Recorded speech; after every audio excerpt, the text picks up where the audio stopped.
신학의 대중화와 신학의 현장화를 추구하는 이신근TV에 오신 여러분을 뜨겁게 환영합니다. 반갑습니다. 그리고 고맙습니다. 칼 바르트의 사상에 나타난 신학과 정치, 오늘은 그 28번째입니다. 울리히 단네만이 짓고 제가 번역했던 책, 한국신학연구소에서 1991년도에 발행한 책 칼 바르트의 정치 신학이라는 책에서 나오는 내용을 오늘 다시 읽어 드립니다. 28번째가 되겠습니다. 지금 제2장 칼 바르트의 교회 교의학에 나타난 신학과 정치의 상관관계에서 3. 사회의 화해로서 예수 그리스도 아래 1. 화해되지 못한 사회의 위기로서 예수 그리스도 그 아래 두 번째 화해되지 못한 사회의 출현 형태로서 자본주의. 오늘은 그 6번째 자본주의와 국가입니다. 우리는 지금까지 자본주의의 특징을 이루는 것으로서 사회의 노동 과정에 참여하는 사람들 간의 갈등의 국내 정치적, 사회 내적인 차원에 관해 언급했다. 그렇지만 이제 한 번 더 짤막하게나마 언급해야 할 점은 바르트에 따르면 사회 내적인 적대주의는 또한 국가들 간의 국제 정치적 차원도 가지고 있다는 사실이다. 이로써 우리는 동시에 경제와 정치의 상관관계에 대한 바르트의 이해에 당면하게 된다. 물론 우리는 여기서 바르트의 국가 개념을 상세히 분석하려고 하지는 않는다. 우리는 나중에 다시 이것을 취급할 것이다. 오히려 우리는 경제와 정치라는 문제에 접근해간 매우 유익한 바르트의 사고, 생각 과정에 초점을 맞추려고 한다. 국가의 정상적 과제는 바르트에 따르면 인간의 생활을 보존하고 정진하는 것이다. 국가가 사람들 간의 갈등을 여기 앞에 조그만 벌레가 자꾸 날아다녀서 제가 이렇게 벌레를 잡았습니다. 국가가 시민들 간의 갈등을 해결하는 법률을 제정하고 그들 간의 평화를 이룩하는 것은 이 과제에 속한다. 만약 국가를 이루는 사회의 내부에 평화가 존재하지 않는다면 외부로 향한 평화도 문제시된다. 작은 인용문입니다. 만약 국가 권력이 국내의 욕구를 충족하지 못하면 이로 인해 야기된 불안을 해결하기 위해 바깥으로 출구를 찾고 전쟁에서 해결책을 발견할 수 있을 것이라고 생각한다. 만약 정치 질서의 의미와 목적이 인간이 아니라 이자를 벌어들이는 자본의 보존과 정식이 된다면 언젠가는 인간을 죽이고 죽는 사냥터로 보내게 될 인간의 로봇화, 자동화, 자동기계화가 이미 시작된 셈이다. 다시 본문으로 들어갑니다. 다시 말하면 사회 내의 표준적 가치인 자본은 국가의 국가 정치적 목표 설정으로 옮겨진다. 국내의 계급 투쟁은 국제적인 전쟁 정치로 뒤바뀐다. 사회의 가치 체계의 국내 정치적 지향성과 국제 정치적 지향성 간의 연속성은 바르트에 따르면 국가들의 여러 종류의 전쟁 목표에서 특히 분명하게 나타난다. 다시 작은 인용문입니다. 전쟁, 실로 바로 큰 민족과 민족 집단에 의해 저질러진 전쟁은 원래 그리고 근본적으로는 석탄과 칼리가 지하 자원인가 봐요. 광석, 석유와 고무를 얻기 위한 것, 판로와 상업로를 얻기 위한 것, 더 큰 경제적인 권력을 획득하기 위한 더 큰 권력 행사의 기반으로서 더 안정된 경계성과 영향권을 얻기 위한 것임을 사람들은 항상 그듯 망각하지만 오늘날 분명히 알 수 있다. 다시 본문으로 돌아갔습니다. 자본의 보존과 정식을 위한 투쟁은 국가적, 국제적 특징을 가지고 있다.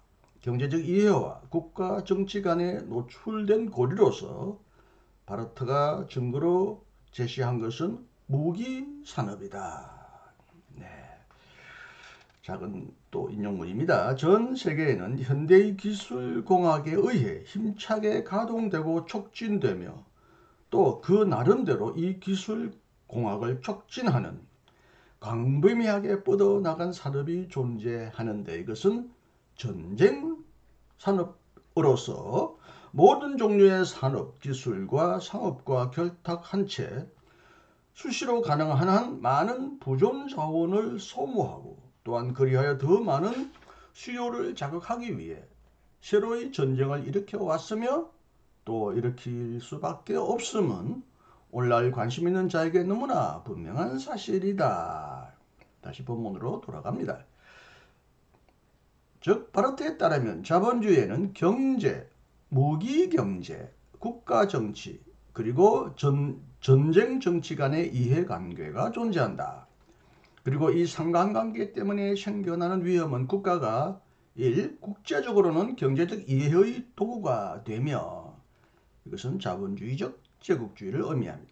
두 번째, 국내적으로는 더는 만인 대 만인의 투쟁, 강자에 의한 약자 억압의 억제를 위한 도구로서의 역할을 감당하지 못하고 즉 만인 대 만인의 투쟁과 강자의 약자 억압을 하는 것을 억제하는 것을 감당하지 못하고 그러한 도구로서 국가가 역할을 하는 것을 수행하지 못하고 거꾸로 강자의 약자 억압을 위한 도구로서 국가가 역할을 수행한다는 사실이다. 그리고 국가에 주어진 과제의 철저한 뒤바뀜, 역할 전도, 역할 바뀜은 이제 그 나름대로 국가 조직의 특별한 형태를 낳는다. 항상 헌법에 규정된 대로 관료 국가가 수립되는데 여기서는 시민들은 경제적 강자들의 영향을 멀리서나 가까이에서 받는 높은 자리의 사람들을 오로지 겸손하게 대하고 그들에게 찬성하고 순종하며 그들 앞에서 줄을 서서 가라는 분부, 명령만을 받는다. 그뿐만 아니라 이러한 관료 국가의 수립과 더불어 국가 자체는 자본의 지배와 협력하면서 주인이 없는 권력으로서 인간을 억압하는 사물로 변할 위험에 처한다. 경제적 전체주의와 전체주의적인 국가는 칼바르트가 보기에 하나의 영, 즉 부자유와 불화, 투쟁, 다툼의 영의 자식들이다. 자본주의와 국가 간의 관계를 설명한 다음에 이제 자본주의의 현실과 그 합리성에 대하여 논합니다.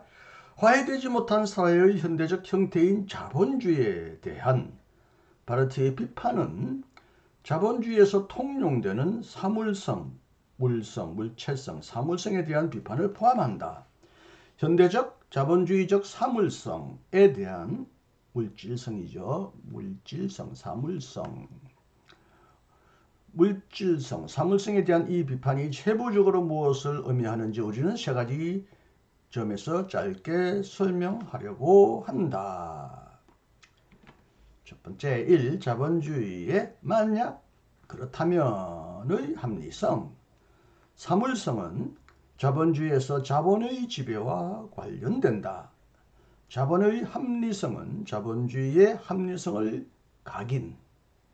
합리성에 영향을 준다, 각인한다. 만약 자본의 획득과 정식이 의미가 있는 이성적인 행위라면 그렇다면 생산수단의 사적인 소유, 고용자의 특권 위치, 노동자의 종속 등도 의미 있고 이성적이며 또한 노동과정의 자본주의적 조직 전체도 의미가 있고 이성적이다.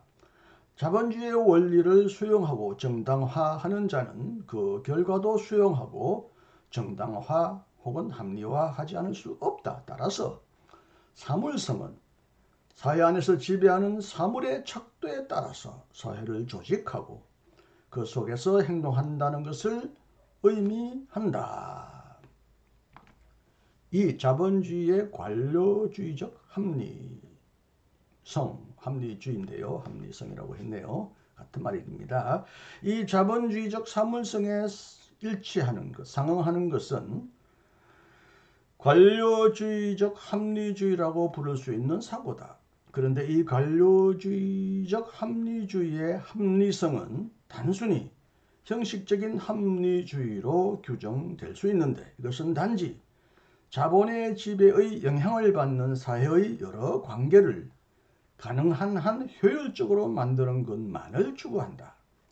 형식적 합리성은 합리성의 근저에 바탕에 있는 기본 목표와 기본 가치를 배제하는 사회 질서 내의 합리성이다. 사물성은 바르트에 따르면 항상 그 사물을 섬긴다. 사물에 대한 이러한 의존 관계 속에서 그것은 이 사물을 비판할 수 없고 내용적으로 뒷받침할 수도 없게 되어버린다. 이 사물을 비판할 수도 없고 내용적으로 정당화할 수도 없게 되어버린다. 오직 형식적인 합리성을 바르트가 말한 의미에서 관료주의적이라고 불러야 하는 것은 그것이 인간의 일과 또 인간 자신을 계산 가능성, 산술, 역시 계산한다는 것이죠. 산술과 수익성의 원리에 종속시키기 때문이다. 인간은 자본에 의해 결정되는 사회의 노동 과정의 합리화를 목표로 삼는 합리성의 요소로 변한다. 관료주의적 합리주의는 사회를 하나의 큰 사무실로 바꾸어 놓는데 여기서 인간은 사물적으로, 물질적으로 필수적이기 때문에 또한 이성적이기도 한 특별한 도식에 따라 그런 계획에 따라 취급되고 처리된다. 사회는 관료 지배로 변하게 되는 셈이다. 인간은 더 이상 스스로 자신의 노동의 목적을 설정하지 못하고 오직 단지 물론 필상적으로만 외부에 의해 이미 주어진 목적과 기본 가치를 달성하는 데 필요한 수단, 다시 말하면 자본의 정식에 필요한 수단만을 중재 혹은 전달한다. 3. 자본주의의 비합리성.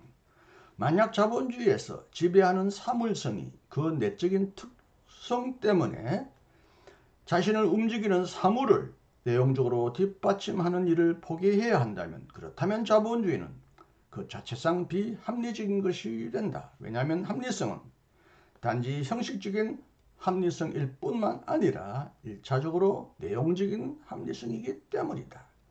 사물의 합리성은 하나님의 합리성, 하나님과 인간 간의 계약의 합리성, 화해 역사의 합리성과 맺는 사물의 관계로부터 생겨난다. 그러나 바르트가 보기에는 화해의 합리성에 상응하는 인간 행동의 이 합리성을 자본주의는 제공할 수 없다. 거꾸로 자본주의는 예수 그리스도의 화해 활동에 맞선 화해 활동에 저항하는 인간의 저항의 비합리성, 모순성과 불합리성에 가담한다. 자본이 지배하는 곳에서는 인간은 하나님의 이성에 순종하기 위해 관심을 가져야 할 유일한 사물이 아니다. 자본의 지배는 하나님의 인간 사랑의 이성에 저항하기 때문에 비이성적인 것으로 나타나고 세계의 무질서와 인간의 혼란의 표현으로 나타난다. 관료주의적 합리주의는 자본주의적 현실과 마찬가지로 합리적이지 못하다. 네, 오늘 여기까지 읽어드렸고요. 다음 시간에는 이제 이 화해된 사회의 희망으로서 예수 그리스도를 여러분에게 소개하겠습니다. 끝까지 경청해 주셔서 대단히 감사하고요. 앞으로도 기대해 주십시오. 아마 앞으로 한 5번 정도 하게 되면 이 책을 다 읽어드리는 셈이 되겠는데요. 좀 딱딱하고 좀 복잡하게 난해하게 들릴 수 있겠지만 찬찬히 듣고 혹은 또 2번, 3번 듣게 되시면 이해가 될 것이라고 믿습니다. 카발트의 사상에 나타난 신학과 정치, 오늘도 여러분을 이 책으로 소개해 드렸습니다. 안녕히 계시고요. 다음에 또 만나기를 기대하겠습니다. 감사합니다.